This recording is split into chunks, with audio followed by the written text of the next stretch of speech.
Magpahinga ho kayo. Si Elijah, superhero yan sa Bible. Yan lang yung nagpapababa ng apoy. Ang katumbas niyan sa mga anime, si Son Goku. Nagpapababa ng apoy. Boom! Tapos talagang na-drain siya. Isipin mo, 800 kalaban mo. Pagkatapos nun talagang lumabas lahat ng lakas mo eh. Kaya doon siya bumagsak. Kaya yung mga kababaihan po, pag umuwi ang asawa ninyo, lalo't nagtatrabaho kayo nasa bahay, salubungin nyo ho, palakasin nyo siya. Huwag nyo na hong hamunin, pagod na yan.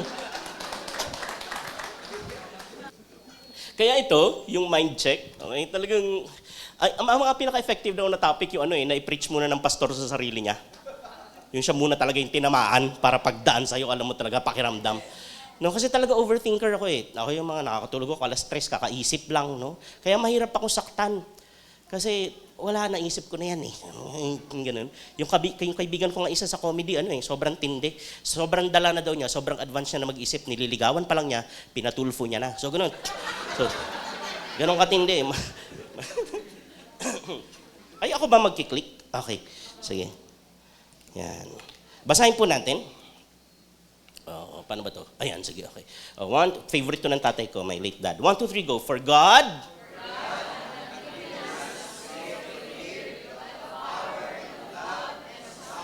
God has not given us the spirit of fear, but of power and of love and of sound mind. Power. Everybody say power. Power. Say love. Say sound mind. Kita nyo, pakalma ng pakalma. Power! Love. Sound mind. Yung power, explosive yun eh. Diba? Tapos love. Tapos sound mind. Sound mind. Ang mga sa grupo ng mga matitigas na lalaki, pag nag-usap-usap yan, alam mo yung mga podcast na mga sikat na mga lalaki, pag nag-usap-usap yan, pare-pareha sila na sasabihin, yung pinakatahimik, yun ang pinakadelikado. Ano ba, first time mo ma-meet yung isang circle ng mga lalaki, huwag kang ma-intimidate dun sa pinakamaingay dun, malamang-lamang, assistant lang siya ng tahimik. Hindi naman laging ganun. Halimbawa ako maingay ako eh, no? Pero maingay lang ako pag inutusan ako magingay. Kasi madalas po, kaya ako tumatalino kasi marunong akong tumahimik. Totoo po, pag nag-uusap ang mga bishop, andun lang ako sa tabi, kasi andun ako sa mesa, nag-uusap sila, tahimik lang ako. Nagda-download ako. Magsasalita lang ako pag magtatanong ako. Kasi wala naman akong iaambag kasi mas matalino sila sa akin. Naintindihan nyo? Okay. So, laging ganun. Yung pinaakalma, yun ang pinakamalakas. Huwag kang makikipag-away sa taong kalmado. Yung mga pinakalma, yung mga road rage, di ba? Yung unang-una naghahamon, hindi marunong makipagsuntukan yon. Hindi nga niya kayang pigilin yung sarili niya eh. Anong gusto ba? Anong gusto ba? Tapos yung kausap niya, Tul, wag. Ang iniisip na wag, maawa ka sa sarili mo. Yun. Umaatras sila. Pag nakita mo, galit na isa, tapos yung isa, relax lang, uuwi ka na, hinahanap ka ng pamilya mo. Di ba? Lalo pag Christian. Ako, may ganun ako eh, kasi lumaki nga ako sa gangland. Wag. Makita mo si Jesus. Sabi ni Jesus sa'yo, napaaga ka. At tapang mo kasi. Power, love, sound mind. Yung iba ang progression, sound mind, love, power. Ang goal nila yung power. Ito hindi. Power muna. Power, love, sound mind. At ano yung source? God. Kaya lagi sinasabi ng late dad ko, you can never, if you want a substantial direction, if you want clarity in life, if you want a substantial life, you can never, ever remove God from the equation and the conversation. Hindi mo pwede kahit kailan tanggalin ang Diyos sa usapan. Kahit anong usapan. Finances, love life, kahit ano, church management, business, government, what have you, hindi pwedeng tanggalin ang Diyos sa usapan. Palagi sinasabi ng mga gustong mag-push ng mga batas na hindi maka-Diyos, kahit na ang didisente nila, pero yung mga batas nila, hindi maka-Diyos, ang ganda-ganda ng barong, ang ganda-ganda ng gupit, ang ganda-ganda magsalita, ang ganda-ganda ng accent mag-English, pero ang mga batas, abortion, divorce, at kung ano-ano pang kinagagalitan ng Diyos. Galit ang Diyos dun eh. Hindi lang ayaw ng Diyos, galit siya dun. Tapos yun ang pinupush nila. Tapos ano sasabihin nila? Kayo mga Christian, huwag ninyo ipipilit yung principles ninyo o yung Bible. Don't ever mention the Bible in the government halls. Why? Because there should be separation of God and state, and you can never legislate morality. That's a big fat lie. Pag narinig niyo yan, you should not or never legislate morality. That's a big fat lie. Why? Because that statement itself is not a legal statement, but a moral statement. You cannot legislate morality. That is a moral call. Tapos pag nagle-legislate sila, morality yon. Morality nila. Pwede magpa-abort? Hindi. Dalawang moral choices yon eh. Ile-legislate mo kahit ano doon. Hindi, pwede. Pag hindi, moral choice yon. Grounded on the word. Pwede, moral choice din yon. Grounded on hedonism. Ang priority lang niya yung sarili niya, kung saan siya komportable, kung saan siya masarap ang feeling niya. Okay? Meron ng kaibigan na sabi niya, ayoko magkaanak. Foreigner ito. Sabi ko, bakit? Sabi niya, kasi ang gulo, it's not worth it. Sabi ko, I would have to differ. I beg to disagree that kids are not worth it. Because look at you, you're my friend. I cannot say you're not worth it. Your parents fought for you and here you are. Natigilan siya eh. So again, hindi mo pwedeng tanggalin ang Diyos sa usapan. Kaya sabi ni Pablo, minsan nga yung mga nagsasalita ng Diyos, hindi sila sincere, pero at least nabanggit yung salita ng Diyos. Kasi kailan pa mababanggit ang salita ng Diyos pag magugunaw na ang mundo? Kailan natin maaalala ang Diyos sa Senado, sa Kongreso? Kailan natin babanggitin ang salita ng Diyos? Pag gera na? Tapos hahanapin natin kung nasa ng Diyos. Pag ordinaryong araw, ayaw natin siyang kasali. Tapos pag nagkakanta kumahog na tayo at nadidisgrasya tayo, sasabihin natin, nasa ng Diyos? Nasa ng Diyos? Sasabihin ni Lord, naalala mo ako talaga, nung nagnanakaw kayong mali-maleta, hindi niyo ako nababanggit. Ha? Tapos ngayon nakalublob kayong lahat, tatanungin niyo kung nasan ako. This is regardless of your political color. I couldn't care less. Okay? This is the Bible. This is us. This is us Christians. Okay? Now, Romans chapter 12 verse 2. Ano sabi ni Paul? Sabi ni Paul, do not conform to the pattern of this world, but be transformed by the renewing of the mind. Dito sa 2 Timothy, pastoral letter ito, sa isang tao niya ito sinulat, anak-anakan niya, si Timothy, yan yung emphasis niya sa mind. King James Version ito. But God has not given us the spirit of fear. Everybody say fear. Fear. Alam niyo kasi talaga, lahat, karamihan ngayon, tinan mo, yung mga gulo sa Senado, yung mga nagnakaw sa Congress, yung mga away sa lahat, pati sa family, lahat, from the top down. Alam niyo kung saan talaga galing? Tanong niyo saan? Sa fear. Bakit nagkakaroon ng taong ganid? Yung gusto niya sa kanya lahat. Tanong niyo bakit? Fear. Takot mawalan. Takot mawalan. Kaya never enough. Parang yung kanta, never enough. Huwag niyo kakantahin sa buffet yan, ho. Hospital agad kayo. Okay? Laging fear. Lagi. Mga nag-aaway, lagi. Mga sobrang seloso, lagi. Fear, di ba? Up to the point na nasasaktan na nila yung pinuprotektahan nila out of fear. Sa Bible, ano sabi sa Malakay chapter 2, I think verse 15, basta sa chapter 2, ang sabi ni Lord, sa mga priest ng Jerusalem, ng Israel, ang sabi niya, any man who divorces his wife does violence against the very person he is meant to protect.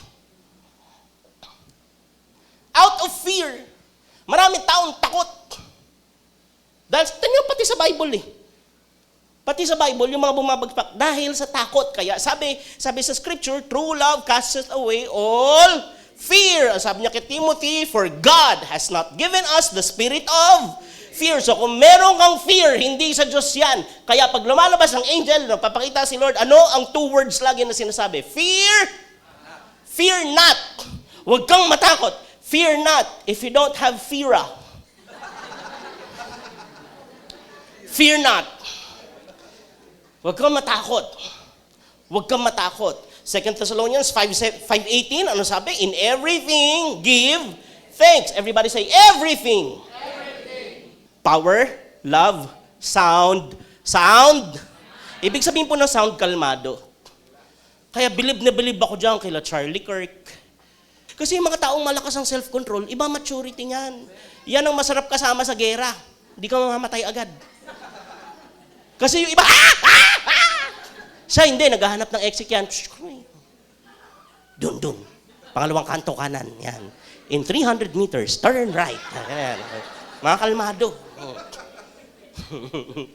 Sabi sa Bible ang isang tao na walang kalma sa Proverbs, ang isang lalaki, ang isang tao na mainitin ang ulo, mabilis magalit, para siyang isang city na walang pader. Isang city na walang pader. Alam niyo kung nabuhay kayo ng panahon na yon, tapos yung city niyo walang pader, kawawa kayo, walang makakatulog sa inyo. Bakit? Bigla-bigla lang darating yung kaaway, walang diplomasya nun. Biglang darating yung kaaway, barko-barko, tapos susunugin nila lahat ng bahay, kukunin lahat ng ginto, tapos kukunin lahat ng babae. Lahat ng lalaki papatayin, natutulog kayo Ganun nun. Hindi ka pwede doon magreklamo human rights. Wala, ganun. Kaya pag wala kang pader, kawawa ka. O pag wala ka self-control, ikaw mismo sisira sa sarili mong... Ang pinakamalaki, self-control. Di ba? Anong fruit of the Holy Spirit? Love, kindness, gentleness, sa pinakadulo, self-control. Fruit of the... Sa Galatians chapter 5, fruit of the Holy Spirit. Ibig sabihin, kung walang Holy Spirit, walang fruit. Ano yung fruit? Kaya nagkakagulo Isipin nyo gano'n ka-brittle ang tao. Gano'n ka karupok. Kahit masil-masil ka, sa loob mo marupok ka. Bakit? Sabi ng Bible, sabi po sa salita ng Diyos, bunga ng Espiritu Santo, pagpipigil sa sarili. Ano ibig sabihin nun? Kung walang Espiritu Santo, walang pagpipigil sa sarili. Sarili mo na nga lang kukontrolin mo. Kung wala si Lord sa buhay mo, hindi mo pa kaya. Tapos gusto mong kontrolin yung iba. Kaya kapunta ng punta sa Facebook nila, mali ka.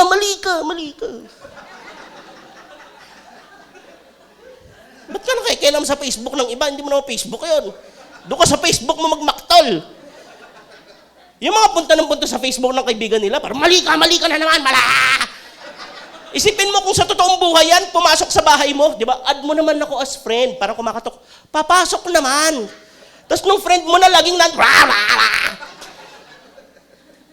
anong klase kang Krista? Isipin mo yan kung sa totoong buhay, papasukin mo sa bahay mo. Ba't ganito? Bakit kulay pula yung kortina? Ba't kulay pula? Dapat green. Ba't yung sala ninyo? Kulay green. Dapat pink. Iimbitahan mo pa ba yung ulit? Nangingilam. Hindi naman niya bahay.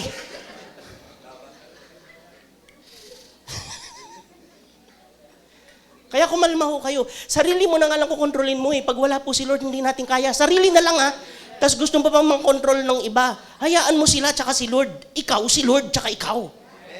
Ngayon, kung pamilya mo yun, ay pamilya mo yun. May say ka doon, di ba? Namamalo ba kayo ng ibang bata pag makulit? Nasa MRT ka, may batang umiiyak. Dapa! Dapat disiplina yan! Sandali. Anak niyo ho ba yan? Hindi! Mga tao ngayon, laban na laban. Kala mo may allowance hindi mo? May allowance ka ba pag nagagalit ka? Ba't lagi kang galit? Yung misis ko, galit na galit nung the first year namin.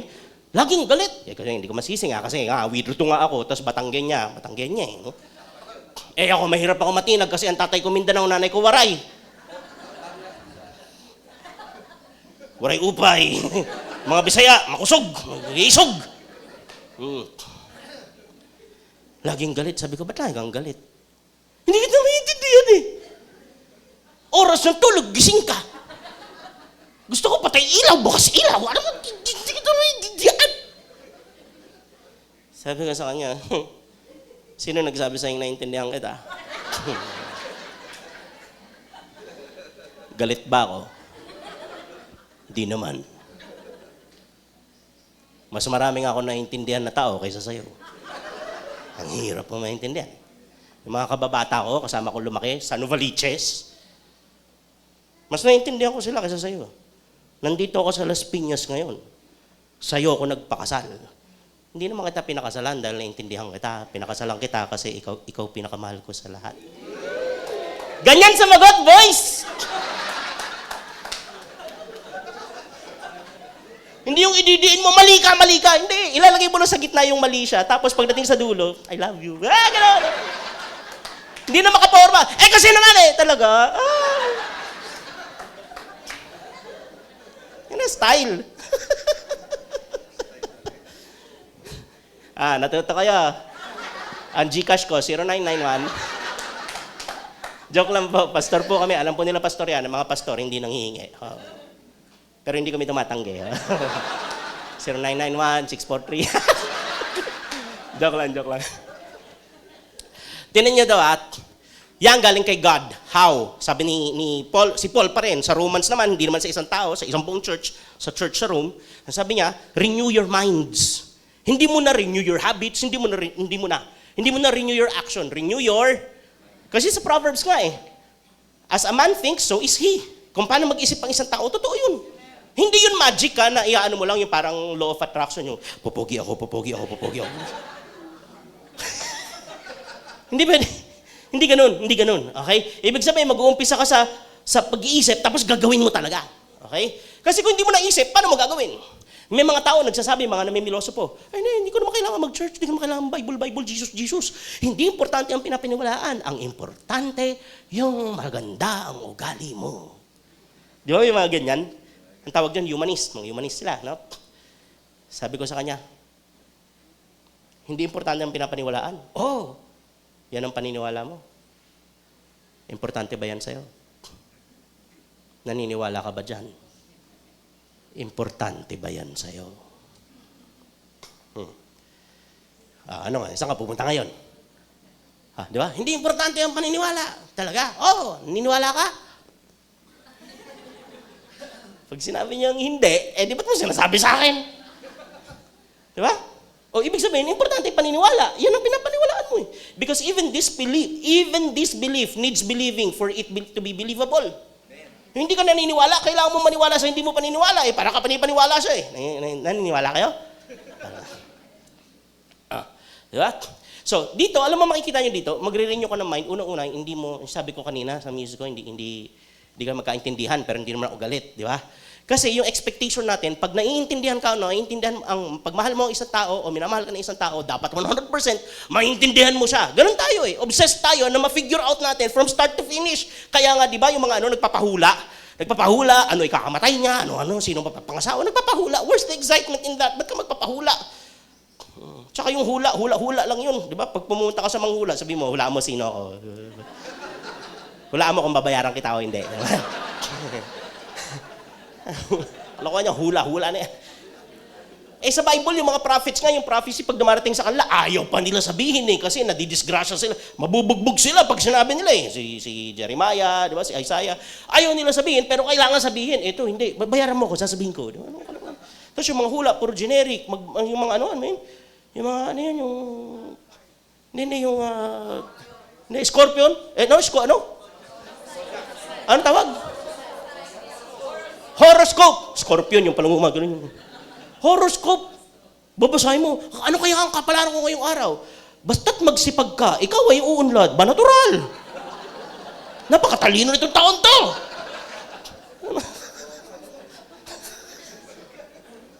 Sabi ni Master Hans Kua, di ba, noong 2020, ito ang taon na lahat kayo ay talagang uunlad sa negosyo. Nag-pandemic, naglaho siya bigla Tago siya Expert daw siya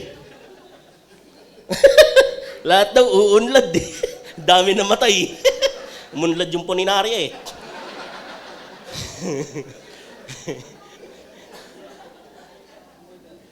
Paano to? How do you renew your mind? How do you secure? How do you make sure that you have calmness? How? Yung calmness po ang pinakamahirap, alam nyo? Pinakamahirap maging kalma. Kaya kung na-master mo yung pagiging kalma, congratulations sa'yo. Ibig sabihin, matured ka, tsaka hawak ka ni Lord. Ibig sabihin, hindi ka natitinag, hindi ka natatakot. Okay? Why? Kasi po, yung calmness, hindi yun tungkol sa sitwasyon Tungkol yun sa sino kasama mo dun sa bagyo. Kasi nung bumagyo sa Book of Mark, nung bumagyo si Jesus kasama ng mga disciples sa bangka. Nung basa na sila lahat, si Jesus nandun, basa rin. Tapos, nung lulubog na daw yung bangka, magka-capsize na siya, si Jesus nandun din. So pag tumaob yun, kasama si Jesus dun. Kaya si Peter, ang sabi sa Mark, si Peter, lumapit siya kay Jesus, sumigaw siya. Ito, sinabi niya, Lord, don't you care if we drown? Sa Tagalog, Panginoon, wala ka bang pakialam, malulunod na tayo. Isipin mo si Jesus yun? Dito ba may gaganong kay pastor? Pastor, wala ka bang pakialam, ang haba mag-preach niyan, tirik na mata ko. Wala. Ibig sabihin talagang mamamatay na sila sa takot na sigawan niya na si Jesus. Tama? But calmness is not, Si Jesus alam nyo, sabi sa Bible, pagkatapos ni Jesus sawayin yung bagyo, lahat sila, they were terrified, sa Tagalog na hintatakutan. Hindi sila na-amaze, hindi sila namangha, hindi nila sinabi, amazing, hindi. Nahintatakutan, they were terrified, they were horrified, asking each other, sino tong kasama natin? Bakit? Kasi meron akong, yung missionary pastor namin, ang sabi niya, kasi madalas kami tumawid ng dagat noon, tuwan-tuwa ako pag nagpupulilyo islands, ang ganda paradise eh. Sabi niya, anak, ang ganda ng dagat, no? Opo. Pero pag nakita mong magalit ang dagat at nandun ka sa gitna niya, isusumpa mo buong buhay mo dagat. Yung wala kang kitang lupa, tas mukha kang tansyan sa planggana. Ganon yung nangyari sa kanila eh. Tapos si Jesus natutulog. Tapos ang sabi sa Bible, Jesus rebuked the tempest. Rebuke, sabi niyo rebuke. Ano sa Tagalog ang rebuke? Sinaway. Sa atin, lalo mga Pentecostal, rebukein mo nga. Ganito tayo mag-rebuke. In the name of Jesus. Tama? Ganon mag-rebuke. Kaya ini-imagine natin, si Jesus tumayo. Sabi niya, I rebuke you. Tama? Peace. Be still. Ang ibig po sabihin ng rebuke sa Tagalog, pinagalitan. Sinaway. Halimbawa, may batang patakbo-takbo dito. Ni-rebuke na, sinaway ng parents niya. Ano itsura nung? Ganito ba? I rebuke you!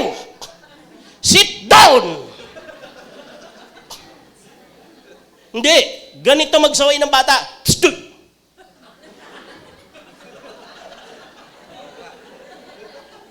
Yeah?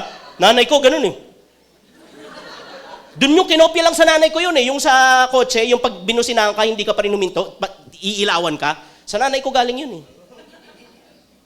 Tigil mo yan. Pag di ka nakinig, sisilawin ka sa mata. Pinagalitan ni Jesus yung bagyo. Sinaway niya. Isipin niyo yung tsura niyan. Bumangon si Jesus. Tama! Mamingay! Shit! Tapos biglang huminto. Eh sige, kung nandun ka, tatalon ka, di ba? Biro mo natakot yung buong dagat sa kanya, lit-lit ni Jesus. Bakit? Kay Jesus yung dagat eh. Siguro yung dagat, sabi sa inyo, huwag kayo magulo yung tutulog. Tutulog eh, yan ang gumawa sa atin eh. Pag tayo bigla naglako dito, sabi sa inyo. Tama. Oh. And that Jesus you have in your life. The peace of God that transcends all human understanding you have in your life. Akala ng mga tao, pag nasa bagyo sila, kasi iniwan sila ni Jesus, hindi. Nandun si Jesus sa bagyo.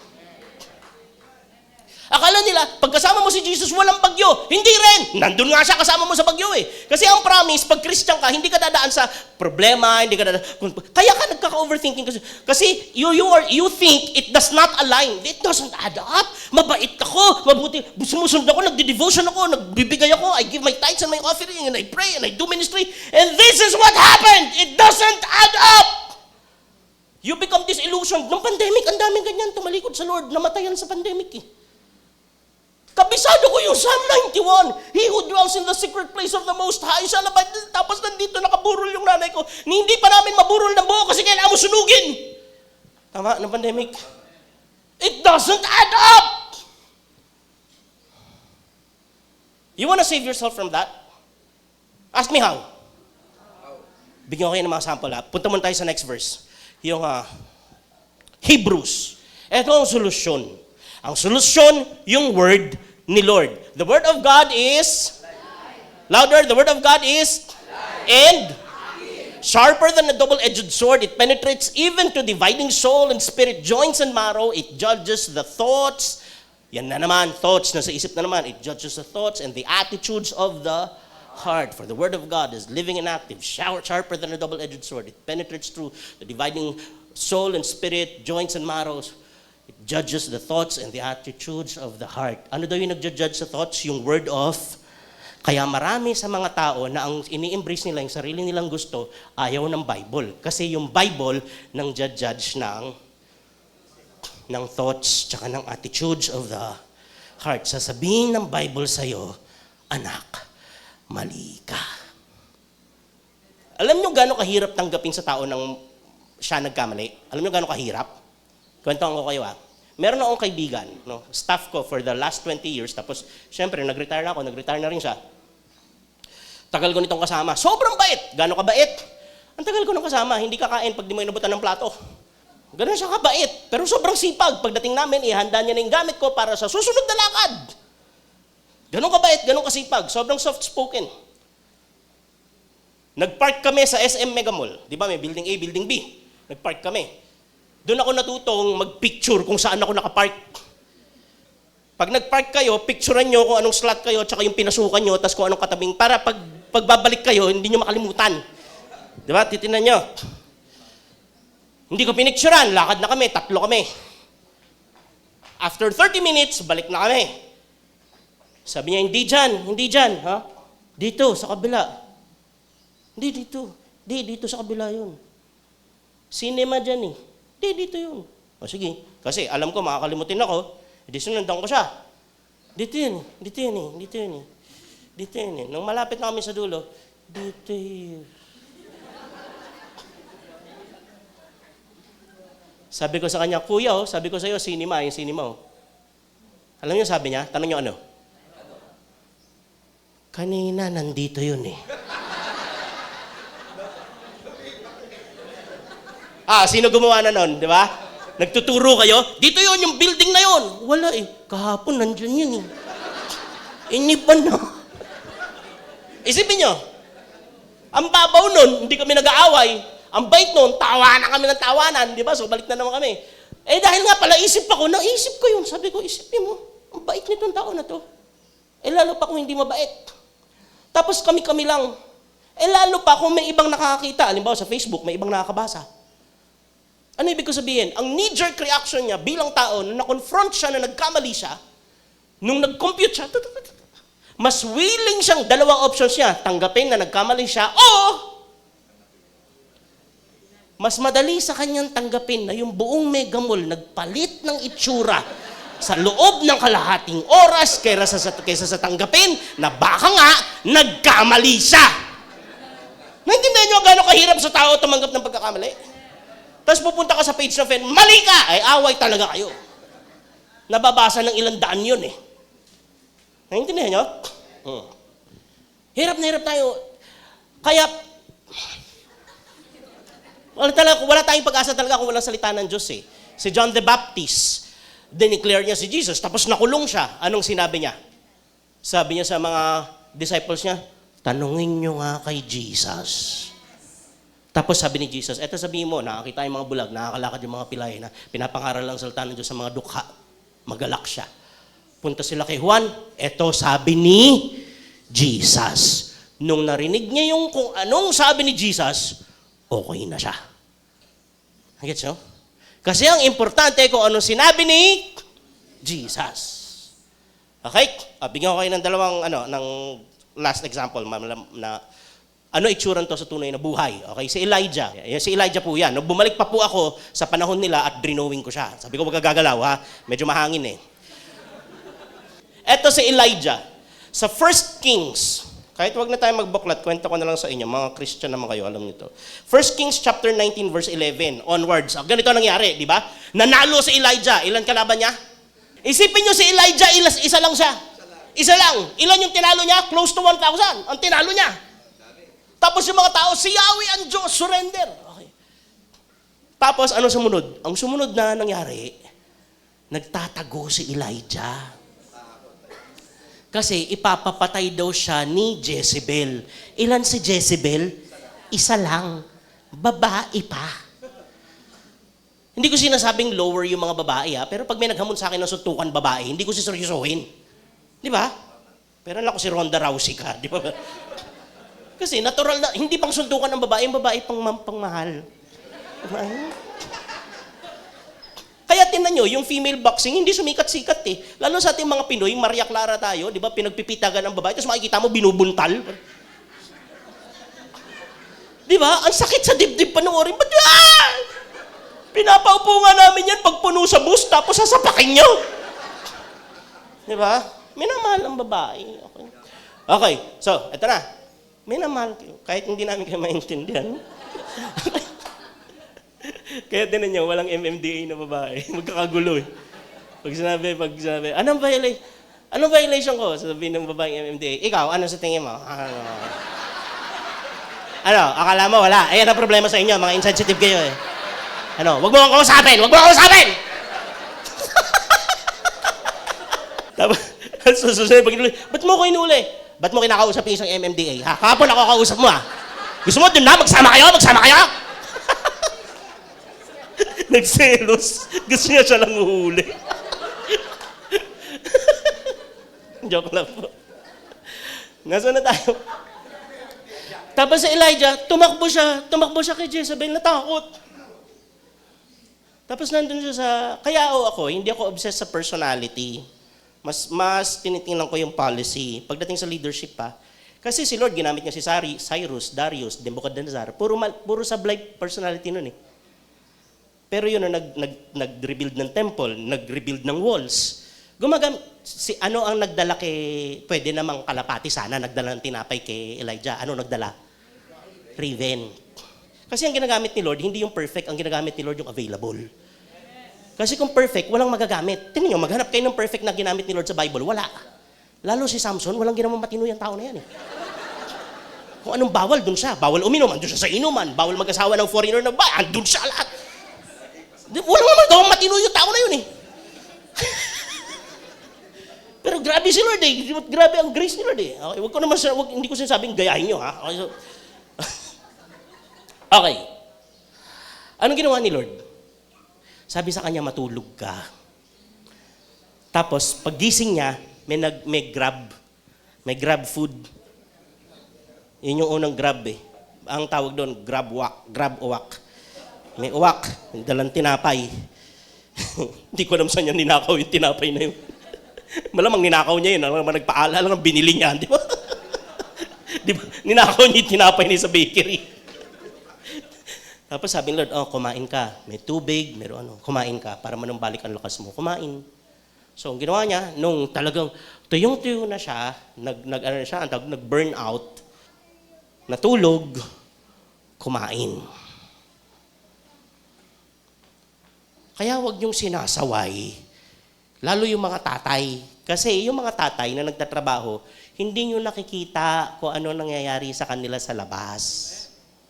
Nakita mo, may pinagdadaanan to. Pastor, ikaw, ipag-pray niyo to, ha?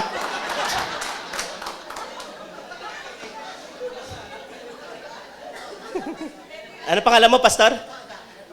William. Andito asawa mo? Ipapanalangin ko kaligtasan mo. Anak. Safe ka. Meron nga nag-viral na video, daddy. Amerikano to, dad. Lugong-lugo siya. May CCTV sa labas ng bahay. Bago pumasok sa pinto,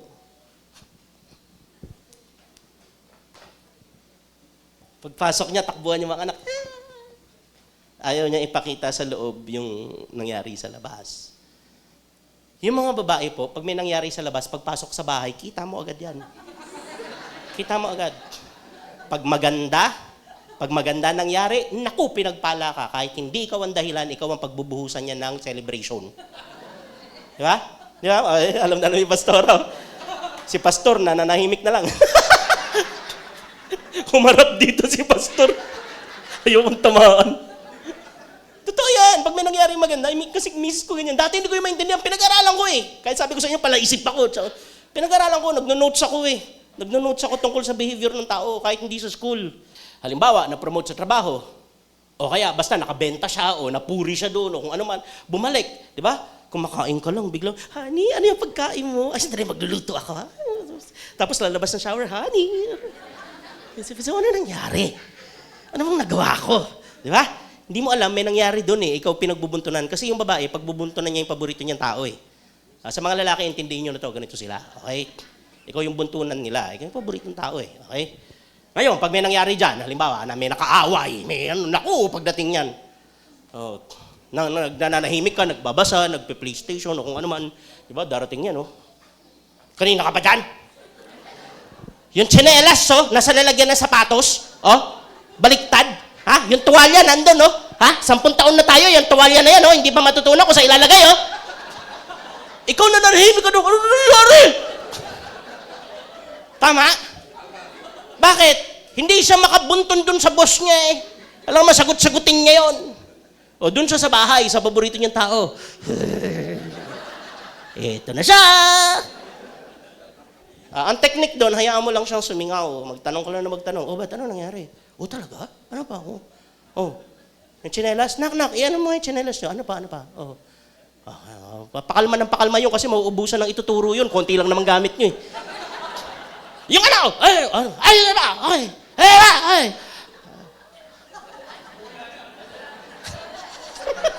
Wala ka na may turo.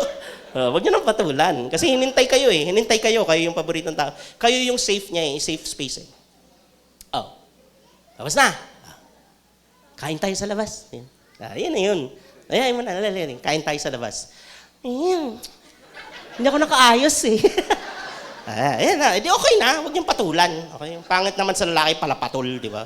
Si Elijah, nanalo sa 850, natakot sa isang babae. Bakit? Tanong niyo bakit? Pansinin niyo, lahat ng mga sikat na mga pastor na nadisgrasya, alam niyo kung kailan sila nadisgrasya? Tanong niyo kailan? Pagkatapos manalo ng malaking laban. Bakit? Kasi po, sabi ni Jesus, naramdaman ko may lumabas na energy sa akin. Isa lang yun. Ko 1,000 pinagaling niya. Gaano karaming energy lumabas? Naintindihan niyo? Mararamdaman niya yun. Tao siya nun eh. Mapapataka nun. Energy. Nauubos yung energy. Wala ka na. Kaya pag nagpapadala si Jesus, dala-dalawa para hindi sabay mapagod. Pag pagod na yung isa, may sasalo. Kaya pag dumating yan, pagod na, gagatungan mo pa. Wala na. Kaya yung iba pag nagpapakounsel sa akin, Pastor, payuhan niyo ako ba? Ito asawa ko, umuwi, laging lasing. Ano pong ginagawa niyo? Siyempre, inaaway ko lasing eh. Ano pong epekto? Laging lasing. Kaya nga, inaaway niyo lagi. Kung hindi lasing yan, magpapaumaga yan. Para tulog na kayo. Pero kung uuwi siya ng maaga, magpapalasing siya para kaya niyang tiisin yung pang-aaway niyo. Hindi ko sinasabing tama, pero yun ang dynamics nun. Kung gusto niyo siyang hindi umuwing lasing, ganito gawin niyo. Magluto kayo, mag-ayos kayo ng bahay. Kung lasing siya, salubungin niyo, punasan niyo, bigyan niyo tsinelas, bigyan niyo kape. Tapos kumustahin niyo araw niya. Tingnan niyo kung ano mangyari. 1 linggo. Kundi nagmamadaling umuwi yan ng hindi lasing. Mga babae, respeto ko lang kapag respeto na siya. Di pagbarungin mo, para pag dumarating, Mayor!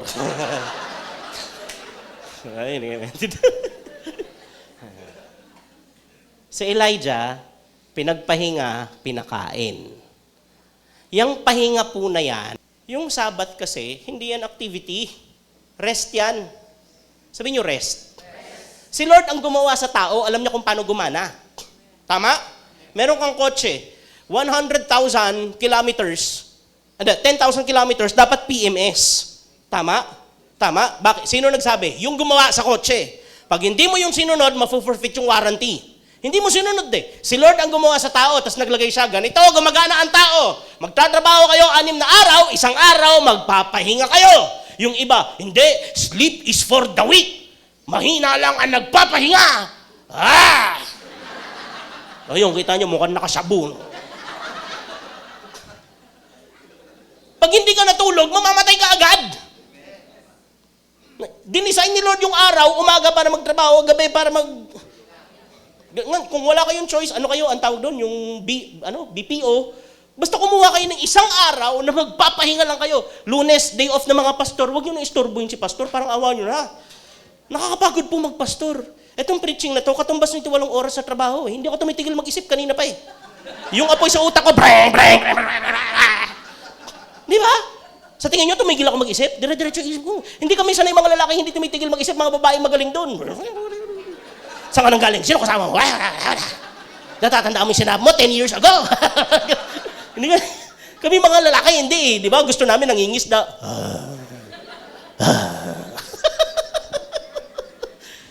Pag Lunes, huwag nyo na guluhin si pastor, doon na siya sa pamilya niya. Lunes na Lunes, tatawag kayo, may napuposes. Bukas na! Bira naman, oh! Sabihin nyo sa demonyo na yan, maghintay. Demonyo na yan. Lunes na Lunes, nang gugulo. Yun ang Sabat ng mga pastor. Respeto nyo yung mga pastor po, magpahinga po kayo, please. Kasi alam niyo kung hindi ka kayang pigilan ni Satan, ang gagawin ni Satan, ipagtutulakan ka. para mamatay ka agad. O, di wala ka na nagawa. Patay ka na eh. Naintindihan nyo? Oh. Ang dami ko pong mga kilala na respeto na pastor na namatay agad, hindi na nagpapahinga. Ayaw magpahinga eh. Magpahinga ho kayo. Si Elijah, superhero yan sa Bible. Yan lang yung nagpapababa ng apoy. Ang katumbas niyan sa mga anime, si Son Goku. Nagpapababa ng apoy. Boom! Tapos talagang na-drain siya. Isipin mo, 800 kalaban mo. Pagkatapos nung talagang lumabas lahat ng lakas mo eh. Kaya doon siya bumagsak. Kaya yung mga kababaihan po, pag umuwi ang asawa ninyo, lalo't nagtatrabaho at kayo nasa bahay, salubungin nyo ho, palakasin nyo siya. Huwag nyo na hong hamunin, pagod na yan. Naintindihan nyo po? Nakakapagod kaya magpigil, sinisermon ka ng boss mo. Alam mo, mas nakakapagod pigilin yung sarili mo kaysa sapakin mo eh. Yung ilabas mo yung nararamdaman mo, mas madali yun eh. Kasi yung pipigilin mo, kasi sa'yo lang lahat yung sumasabog. Tapos pagdating sa bahay, andyan ka na naman. Okay, supportahan nyo. Okay po? Yan. Si Elijah.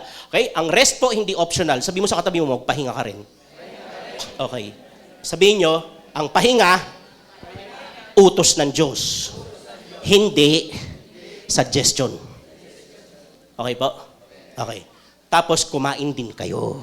Okay? Sabihin nyo, kumain ka rin. Hindi, yung iba yata sumobra na. Pero, ayan. Ito yung pinakahuli. Dito tayo matatapos. Si Peter. 1 Peter 5:7, pakilabas. Yung sinabi ni Peter, anong sabi ni Peter? Cast all your on, sino po na anxiety na? Ano yung anxiety? Yung nilalagay sa, anxiety yung nilalagay sa tinola. Okay. Cast all, hindi some ha, all your anxiety on Him because He cares for you. Hindi sinabi ni Peter, mga Christians kausap niya na, church kausap niya, sabi niya, hindi niya sinabi, pag Christian kayo, dapat wala kayo anxiety. Ang hihina naman ng faith nyo? Hindi. Ang sabi niya, kung meron ka, ibigay mo kay Jesus, cast. Ihagis mo. Ibigay mo kay Jesus, cast all your anxieties on Him. Why? Because, it doesn't fit you, it doesn't look good on you. No, because He cares. Kasi si Jesus nagmamalasakit sa'yo. Amen?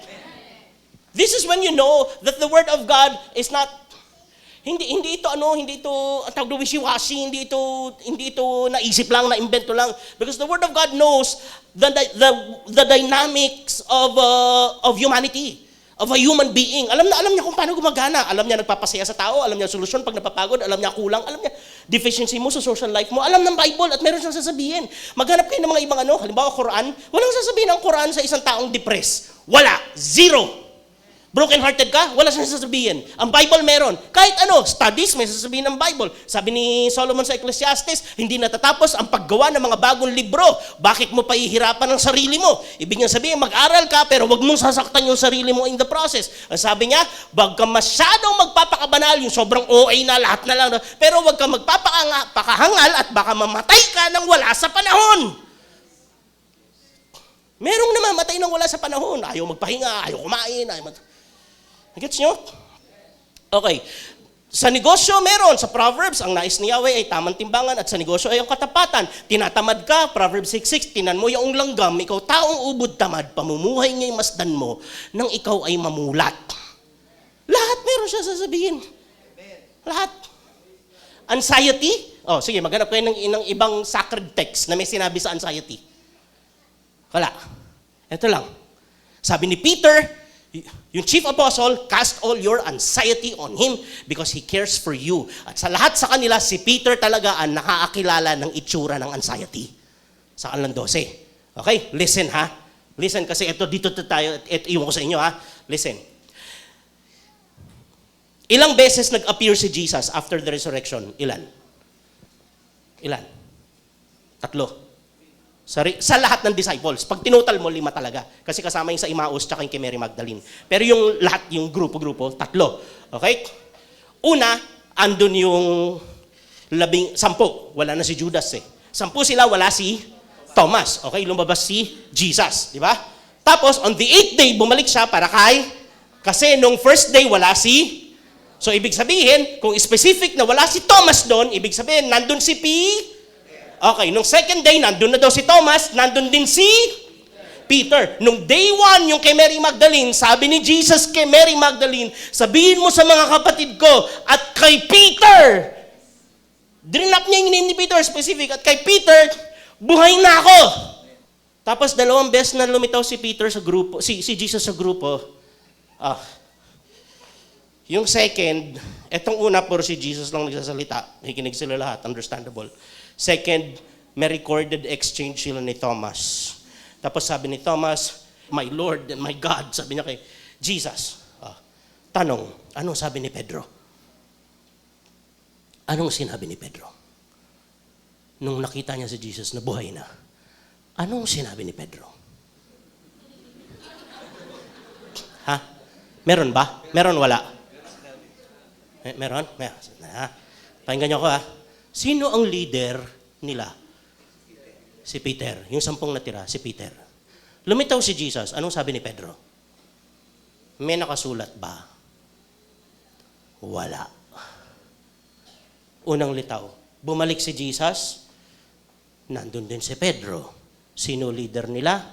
Si Pedro. Nag-uusap si Jesus tsaka si Thomas. Sinulat yung sinabi ni Thomas.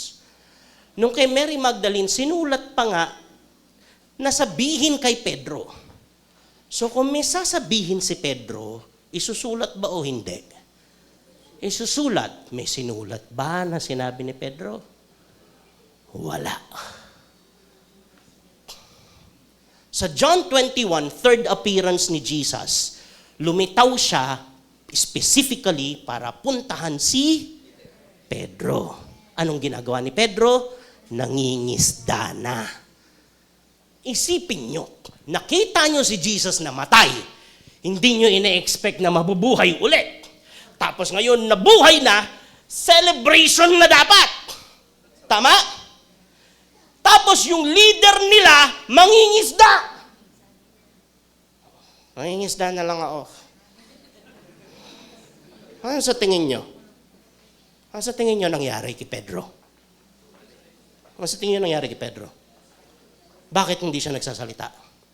Tanong nyo bakit? Third day na buhay si Jesus. Kung ikaw si Pedro, paano ka magsasalita? Ang huling-huling memory mo kay Jesus, ito. Sabi mo sa kanya, handa ako mamatay para sa'yo. Kahit silang lahat na kapatid ko tumalikod, ako hindi. Handa ako mamatay para sa'yo.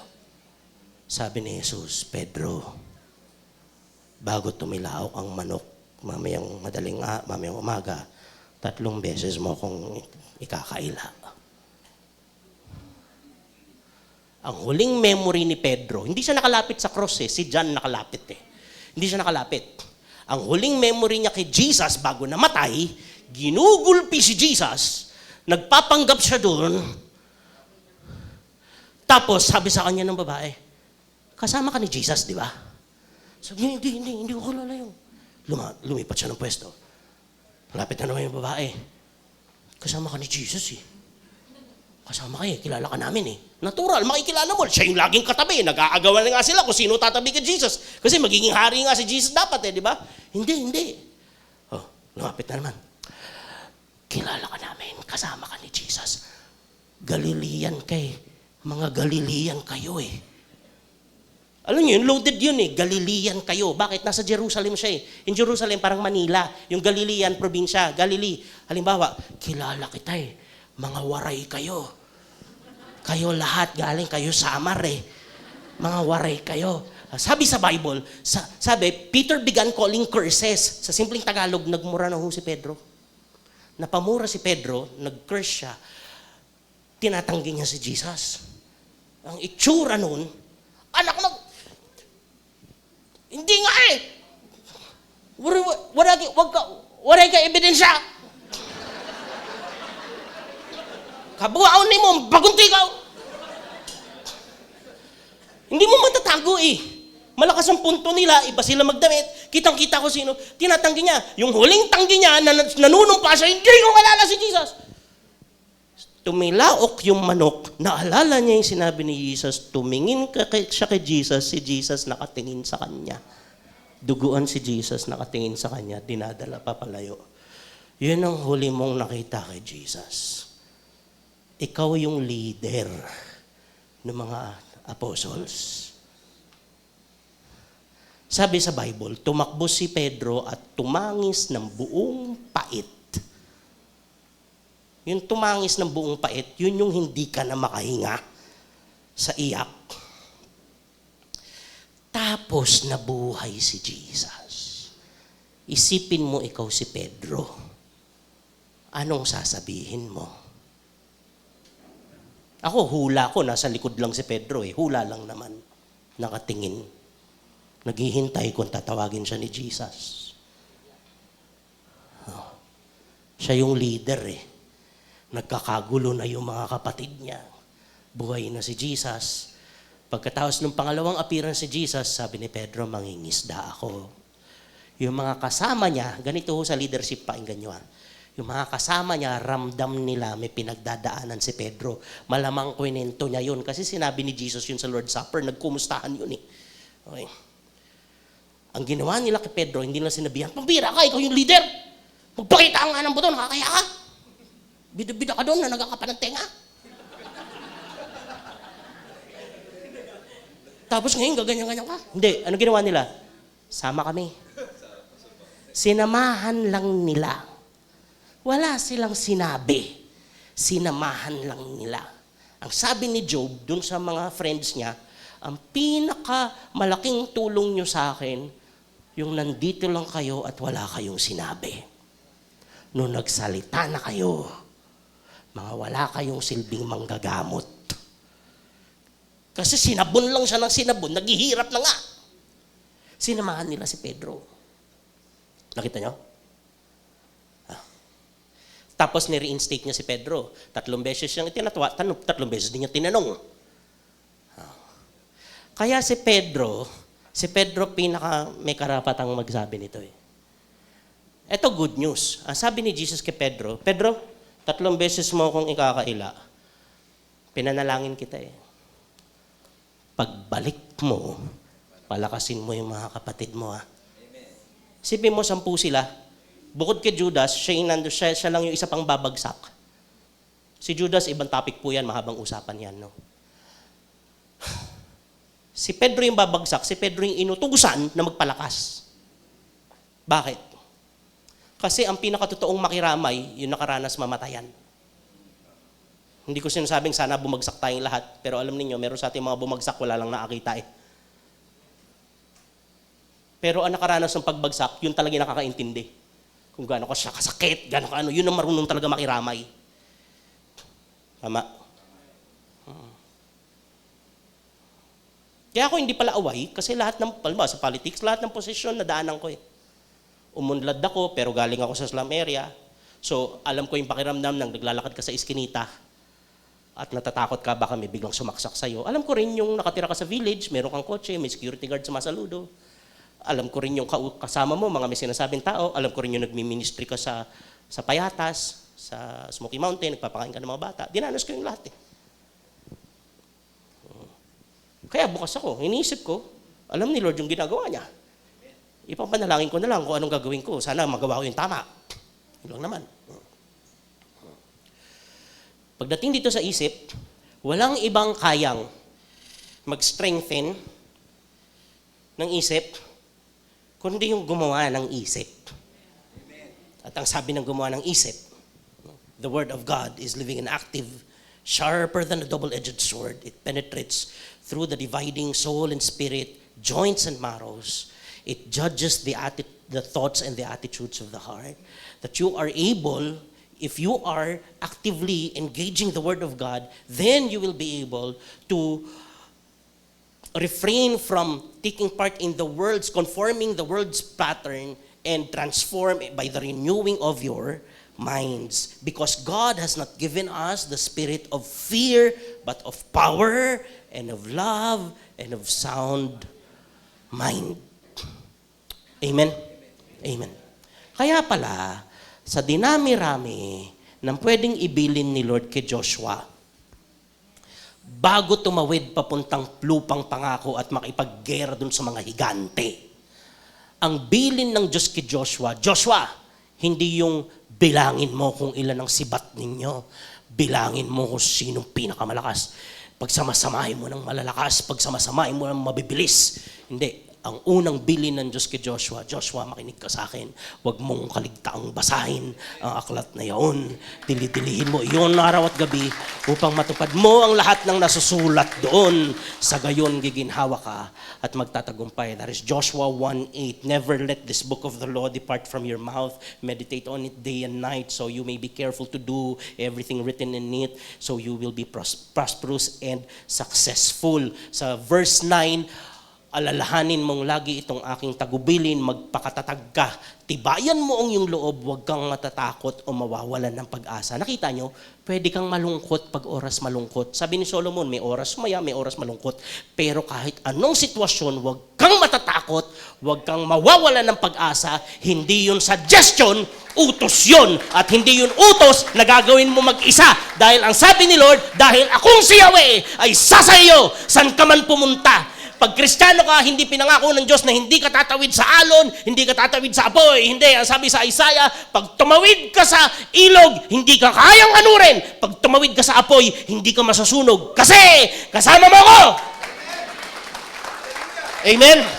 You go through anxiety, you go through depression, you sit with your Bible, and you praise God, and you thank the Lord for everything. You close your eyes and think of all the ways God has been good to you. Maghanap ka ng ipagpapasalamat sa Diyos pag hindi ka masaya. Dahil sinisiguro ko sa iyo, pag dumating yung panahon na naubos ang dahilan mong sumaya, namatay yung mahal mo sa buhay, kahit anong gawin mo para sumaya, walang gumagana. Ito, sinisiguro ko sa iyo, pag naubos yung dahilan mo para sumaya, meron at merong matitirang dahilan, kahit isa lang, para magpasalamat ka sa Diyos. At hanggat kaya mong magpasalamat, kahit hindi ka masaya, kahit umaagos ang luha mo, hanggat kaya mo magpasalamat sa Diyos at bumalik sa Kanyang salita, sinisiguro ko sa iyo, kapatid, sasaya ka pa ulit.